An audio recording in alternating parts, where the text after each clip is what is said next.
ఎందుకో ఏమిటో ఎంతమందిలో ఉన్నా నాయదా నీ జతే కోరుతుందిగా.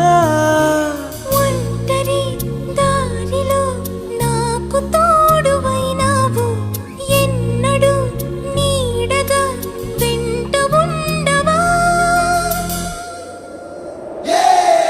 అరే కలలే నిజమైనాయి, కనులే ఒకటై కలిపేస్తూ నీ చేయి అడుగే చింతయ్యి. మన స్నేహాలు సావాసాలు కలకాలాలకు కథ కావాలి.